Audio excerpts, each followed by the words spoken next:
ಕೃಷ್ಣರಾಜ ಕ್ಷೇತ್ರದ ಜನರನ್ನು ಕೂಡ ನಾನು ಕೈ ಹಿಡಿದ್ರೆ ಕಳಿಸಿದ್ರೆ 52,000 ಲೀಡ್ ಕೊಟ್ಟಿದ್ರೆ ಅದಕ್ಕಿಂತ ಒಳ್ಳೆ ಲೀಡನ್ನು ಈ ಸರಿ ನಮ್ಮ ಅಭ್ಯರ್ಥಿ ಆಗಿರುವಂತಹ ಯದುವೀರವರಿಗೆ ನೀವು ನೀಡಬೇಕು. ಯಾವ ನಾನು ಹೊಸಬನಾಗಿ ಬಂದಿದ್ದೆ, ಇವತ್ತು ರಾಜಕಾರಣಕ್ಕೆ ಹೊಸಬಾಗಿ ಮಹಾರಾಜ ಕೈ ಹಿಡಿದು ಬೆಳೆಸಿ ಅಂತ ಹೇಳಿ ನಾನು ನಿಮ್ಮನ್ನು ವಿನಮ್ರವಾಗಿ ಕೇಳ್ಕೊಂಡು ನಾನು ಇವತ್ತು ಯಾಕೆ ಇಷ್ಟೆಲ್ಲ ಮಾತಾಡಿದ್ದೀನಿ ಅಂತಂದ್ರೆ ರಾಮಪ್ರಸಾದ್ ಇದ್ದಾರೆ, ಬಹಳ ಸಿಕ್ಕಿದಾಗೆಲ್ಲ ಪ್ರೀತಿಯಿಂದ ಮಾತಾಡಿಸೋದು ನಮ್ಮ ಟಿ.ಎಸ್. ನಾಗರಾಜ್ ಇದ್ದಾರೆ, ಎಲ್ಲರೂ ಇದ್ದಾರೆ. ಎಲ್ಲರೂ ಕೂಡ ನಾನು ಬಂದಾಗ ಪ್ರೀತಿ ವಿಶ್ವಾಸದಿಂದ ಕಂಡಿದ್ದೀನಿ, ಮನೆ ಮಗನ ತರ ಕಂಡಿದ್ದೀನಿ. ಮಹಾರಾಜರನ್ನು ಕೂಡ ಅದೇ ಪ್ರೀತಿ ವಿಶ್ವಾಸದಿಂದ ಕಾಣಿ.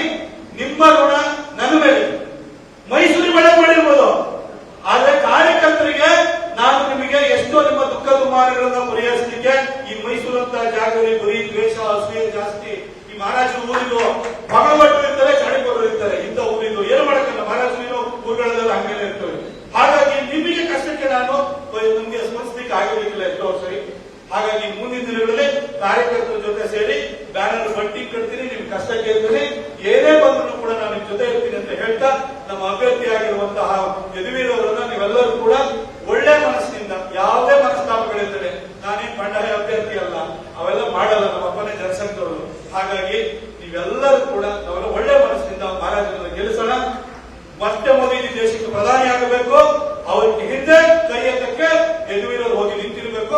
ಅದಕ್ಕೆ ನಾವೆಲ್ಲ ಕೈ ಜೋಡಿಸಿ ಕೆಲಸ ಮಾಡೋಣ ಅಂತ ಮತ್ತೊಂದು ಸರಿ ನಾನು ಹೇಳ್ತಾ ನನ್ನ ಮಾತು ಮುಗಿಸ್ತೀನಿ.